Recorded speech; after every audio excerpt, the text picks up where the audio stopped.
అంటే గురుదేవులు అవతారమూర్తి కంటే ఎక్కువ ఒక రకంగా వారు ఈ భూమిని స్వర్గం చేయాలని వచ్చి ఒక సమర్థ సద్గురు స్పర్శ ధ్యానం అని ఒక అద్భుతమైనటువంటి ప్రక్రియని ఒక గ్రూప్ కొంతమందికి బాగా ఆయనకి ఇష్టమైన వాళ్ళందరూ ఎవరైతే ఉన్నారో ఆ సమయంలో వాళ్ళందరికీ అందించారు. దాన్ని ఎందుకు పూర్తిగా వినియోగించుకుని ఆ స్థాయిని అందుకోలేదండి ఎవరో కూడాను? నేను అదే చెప్తున్నా అండి, అర్హత లేని వాళ్ళని చేరదీశారు. మేమెవరో అర్హులం కాదు, కానీ ఆ టైంకి చేరదీయాలి కాబట్టి, చెప్పాలి కాబట్టి చెప్పి వెళ్ళిపోయారు అంతే. ఇప్పుడు ఆయన నేనే చేశాను అనలేదు ఆయన. ఇప్పుడు గత 200 సంవత్సరాల్లో అనేక ఒక అఖండ గురుసత్తాన్ని అందజేశారు ఆయన.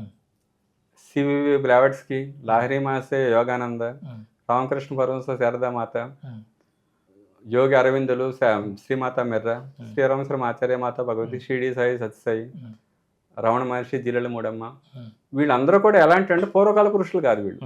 ఈ మధ్యలో ఈ 200 సంవత్సరాల్లో ఆ యోగశక్తి యొక్క మిరకల్స్ చూపించిన వాళ్ళు, జ్ఞానమే కాదు ఆ మిరకల్స్ కూడా చూపించారు. వాళ్ళు ఇచ్చిన సాధన విధానాలు ఇప్పుడు మనం 5000 సంవత్సరాల నుంచి జరుగుతుంది, ముఖ్యంగా ఈ 200 సంవత్సరాలు బాగా ఎక్కువగా జరుగుతుంది. అందులో ఈయన భాగం ఫైనల్ టచ్. నేను ఇంకా ఏమనుకుంటానంటే ఈయన గెస్ట్ ఆర్టిస్ట్ అనుకుంటాను మాస్టర్ గారిని. అంటే అవతారమూర్తి అంటే నేను గొప్పవాడిని అన్నారు కాబట్టి చేత ఈ సాధనా విధానాన్ని ఈయనే కాదు ఇప్పటి నుంచి అందజేస్తూ ఉన్నారు. వాటన్నింటినీ మళ్ళీ ఈయన ఒక చోట అందజేశారు. ఇప్పుడు తీసగల సొసైటీ ఉంది, ఆ లిటరేచర్ చదివితే చాలు, ప్రత్యేకంగా సాధన ఉండదు అక్కడ. ఆ అవగాహనే మన యొక్క ఎవల్యూషన్ పెంచుతుంది, మనలో డివినిటీని పెంచుతుంది. వారు ఎక్కువగా సౌర విజ్ఞానం గురించి ఎక్కువ చెప్పారంటారు కదా. మొత్తం యోగ విద్య అన్న సూర్యకిరణ విజ్ఞానం అన్న రెండు ఒకటే అన్నారండి. ఈ యోగ విద్యకు ఆధారం ఏమంటే సూర్యుడి ఏమో వ్యవస్థితే యోగం ప్రోక్తం. నేను మొట్టమొదటి సూర్యుడికి చెప్పాను. అది అనేక సందర్భాల్లో ఆయన ఉపన్యాసాలు వింటే 4 ఉపన్యాసాల్లో ఒక ఉపన్యాసంలో గ్యారంటీగా మాట ఉంటుంది. వేద విజ్ఞానం అన్న సూర్యకిరణ విజ్ఞానం అన్న రెండు ఒకటే అనేవారు ఆయన. 4 వేదాలే ఉన్నాయి, అసలు ఉండాల్సిన 7 వేదాలు, 7 సూర్యకిరణాలు ఉంటాయి కదా. మహాభారతాన్ని పంచమ వేదం అంటారు, 6వది మోడర్న్ సైన్స్ అని చెప్పారు, 6వ వేదం. ఇప్పుడు ఈ గురువులు ఇచ్చిన ఈ సాధనా విధానాలు ఇవన్నీ 7వ వేదం అని చెప్పారు ఆయన. అక్కడ కూర్చొత్త గురువు భౌతిక శరీరధారి కాదు అనేవారు ఆయన. ఒక గురువు మనం ఎలిమెంటరీ స్కూల్ నుంచి డిగ్రీ వరకు చదువు నేర్చుకుంటాం, మీరు అక్కడ విద్య నేర్చుకుంటున్నారా, గురువుని పట్టుకుంటున్నారా? మీరు ఇక్కడ ఆధ్యాత్మికతలు గురువుని ఎందుకు పట్టుకుంటున్నారు అనేవారు ఆయన. మీరు విద్య నేర్చుకునే వాళ్ళ దగ్గర స్టెప్ బై స్టెప్. ఆయన యొక్క స్పెషాలిటీ ఏంటంటే ఈ అఖండ గురుసత్తాలో అందరి గురువుల యొక్క జ్ఞానాన్ని అందజేసి వెళ్ళారు. ఏ గురువుని అలా పట్టుకుని ఉండిపోలేదు, ఆ శిష్యులను కూడా ఉంచలేదు. ఆయన యొక్క ఫాలోవర్స్ అందరూ కూడా ఏదైనా ఒప్పేసుకుంటారు. యుగం అంతమైపోతుంది, అందరూ చచ్చిపోతారు, దానికోసం అంత ప్రణాళికలు సిద్ధమైనవి అని ఎందుకు వీళ్ళంతా భయపెడుతుంటారండి? అంటే దానికి కారణం కూడా చెప్పారండి. లలితా సహస్రనామంలో వస్తుందటండి, అనేక సౌర మండలాల గురించి ఉంటుంది అక్కడ వర్ణన. చెప్తా ఆయన ఏమన్నారంటే అనేక సౌర మండలాల నుంచి వచ్చిన ప్రతినిధులతో ఒక ఇంటర్ గెలాక్సీలు, అనేక గెలాక్సీల నుంచి వచ్చిన ప్రతినిధులతో ఒక మీటింగ్ జరిగిందట 16,000 సంవత్సరాల కిందట. ఎందుకట, ఆ కుజగ్రహం మీద ఎవరో ఆ సోమపానం అమృతాన్ని ఏదో మిస్యూజ్ చేశారట. దానివల్ల రాబోయే 16,000 సంవత్సరాల తర్వాత భూమి మీద ఇలాగ అస్తవ్యస్తమైన పరిస్థితులు ఏర్పడిపోయి స్వార్థం ఇవన్నీ పెరిగిపోయి మొత్తం మనుషులు స్మాష్ అయిపోయే అవకాశం ఉంది, దీన్ని ఏమన్నా కాపాడగలమని ఒక మీటింగ్ పెట్టుకున్నారట. 98లో కృష్ణాష్టమి రోజు చెప్పారు.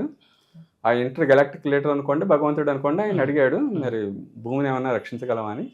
అందరూ ముక్త కంఠంతో ఏమన్నారంటే అసలు భూమిని మనం సేవ్ చేయలేం, దాని గురించి ఆలోచించడం అనవసరం అన్నారట.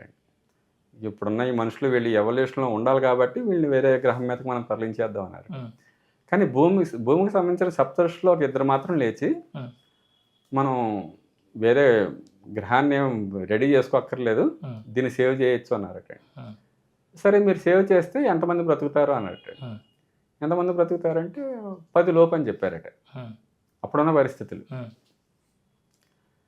సరే మీ ప్రయత్నాలు మీరు చేయండి అన్నట్టు. అంటే ఇప్పుడు మనం ఏదైనా విమాన ప్రమాదంలో చనిపోతారు, ఒక్కడు బ్రతుకున్నా వాడి కోసం ప్రత్యేకంగా వెతుకుతారు కదా, అలాంటి పరిస్థితి భూమి మీద. మీ ప్రయత్నం మీరు చేయండి అన్నాడట ఆయన. వాళ్ళు అప్పటి నుంచి ప్రయత్నం చేసుకుంటూ వచ్చి 1972 నాటికి భూమి చుట్టూ ఒక రక్షణ వలయం ఏర్పాటు చేశారట. అంతకుముందు జరిగిన ఇన్సిడెంట్ వల్ల వచ్చే ఉపద్రవం భూమికి రాకుండా కాపాడారటండి. 1972 వరకు కూడా వీరబ్రహ్మం గారు చెప్పినవి, ఆ నోస్ట్రాడమస్ చెప్పిన ఆ డిస్ట్రక్షన్ అంతా కరెక్టే. కానీ ఇప్పుడు ఇంకా జరగవు అవి. మనిషి స్వయంగా చేసుకున్న దుష్కర్మల వల్ల పోవాలి తప్ప గ్రహాంతరాల నుంచి వచ్చే ఆ రేసు వీటి వల్ల మాత్రం డిస్ట్రక్షన్ జరగదు భూమికి. వీడు స్వయంగా నాశనం అయితే అవ్వచ్చు అని ఆ రక్షణ కవచాన్ని చూడడానికి అనేక ఇతర గ్రహాల నుంచి అనేక మంది వచ్చి చూసి వెళ్తున్నారు. చాలా అద్భుతమైన మార్పు అది. 1972 రక్షణ కవచం ఏర్పాటు చేశారు. ఇలాంటి విషయాలు చాలా అద్భుతంగా చెప్పారండి ఆయన. అంటే ఇదే ఇప్పుడు యుగాంతం ఉందా లేదా అని. యుగాంతం అంటూ లేదు కదండి. అంటే ఇది కూడా ఆయన చనిపోయే ముందు 3 రోజులు ఇచ్చిన దాంట్లో చెప్పారు, humanity remains but humans may go అన్నారు. ఏ విధంగా అయితే డైనోసార్స్ లాంటి ప్రాణులు ఎగిరిపోయాయి భూమి నుంచి, అలాంటి మనిషి ఎగిరిపోవచ్చు, కానీ మానవత్వం ఉంటుంది. కావాలి మళ్ళీ యవాలు అవుతారు. ఒక మహావినాశనం జరిగినప్పుడు ఇంచుమించు 80-90% ఆ జీవకోట అంతా నశించిపోయే సంఘటన ఇప్పుడు కాదట, ఆల్రెడీ అయితే జరిగాయటండి. ఇప్పుడు ఇది 6వది జరుగుతుంది. ఇది ఎవరి వల్ల జరుగుతుంది అంటే మనిషి వల్ల జరుగుతుంది అని. ఇప్పుడు మన ఈ పొల్యూషన్ వల్ల, ప్రకృతిని ఎక్స్ప్లాయిట్ చేయడం వల్ల ఈ మహావినాశనం మనిషి వల్లే ఏర్పడుతుంది. మనిషి వల్ల ఎంత మహావినాశనం జరగబోతోంది అంటే 90% చనిపోవచ్చున్నారు మాస్టర్ గారు. కానీ రామశర్మ గారు ఏమన్నారంటే మహావినాశనం జరుగుతుంది కానీ సమయం ఉండగానే దైవ శక్తులు మేల్కొంటాయి. ఎవరిలో మేల్కొంటే మనలాంటి వాడి వల్లే. ఇప్పుడు భారతదేశానికి స్వాతంత్రం వచ్చింది అంటే ఆ స్వాతంత్రోద్యమంలో పాల్గొన్నారు అంటే అది కేవలం వీళ్ళ యొక్క దేశభక్తి కాదు, దానికి ప్రధాన కారణం అరవింద్ అని చెప్పేవారు మాస్టర్ గారు. అరవిందో పాండిచ్చేరిలో చేసిన తపస్సు వల్ల, ఆయన యొక్క భావాల వల్ల ఆ భారతీయుల్లో ఆ ఊపు వచ్చి గాంధీ గారికి సపోర్ట్ దొరికింది, దానివల్ల స్వాతంత్రం వచ్చింది. అంత తప్ప మనలో అది జరగడం వల్ల కాదు అన్నారు ఆయన. అలాగే వివేకానంద చికాగో ఉపన్యాసం గురించి కూడా చెప్పేవారు. వివేకానంద చికాగో వెళ్ళక ముందు 8 సంవత్సరాలు భారతదేశం అంతా తిరుగుతాడు ఆయన. మీరు ఇప్పుడు ఏంటి సాధనలు వాళ్ళు నేర్పుతామంటే నేర్చుకునే వాళ్ళు లేరంటున్నారు. 8 ఏళ్ళు భారతదేశం అంతా తిరిగితే ఎవడో ఆయన మాట వినిపించుకోలేదట. అప్పుడు ఆయన అమెరికా వెళ్తాడు. అమెరికా వెళ్ళిన తర్వాత సరే అందరూ చప్పట్లు కొడతారు. ఆ చప్పట్లు కొట్టడానికి కారణం ఏం చెప్తారంటే మాస్టర్ గారు, ఆయన పడిన పాటలకి గురువు వాళ్ళలోంచి స్పందన ఇచ్చాడట. మీకు అర్థమైంది? స్పందన చప్పట్లు కొట్టడం వాళ్ళది కాదు, గురువు. అలాగే ఆ దైవీ శక్తులు ఏం చేస్తాయంటే మన ద్వారానే మళ్ళీ కొంతమందిని ఎన్నుకొని, కొంతమంది వ్యక్తులను ఎన్నుకొని, దానికి కొద్ది గొప్ప సూటబుల్ వ్యక్తులను ఎన్నుకొని వాళ్ళలోంచి పరిస్థితులను సరి చేస్తాయి. అంటే ఆయన ఏమన్నారంటే స్పష్టంగా చెప్పారు, నేను 5 వర్గాల ప్రజలు ఉన్నారు, వాళ్ళే వినాశనం తీసుకెళ్తున్నారు ప్రపంచాన్ని. రాజకీయ నాయకులు, వ్యాపారవేత్తలు, శాస్త్రవేత్తలు, కళాకారులు, సాహిత్యవేత్తలు, ఈ 5 వర్గాల వాళ్ళు.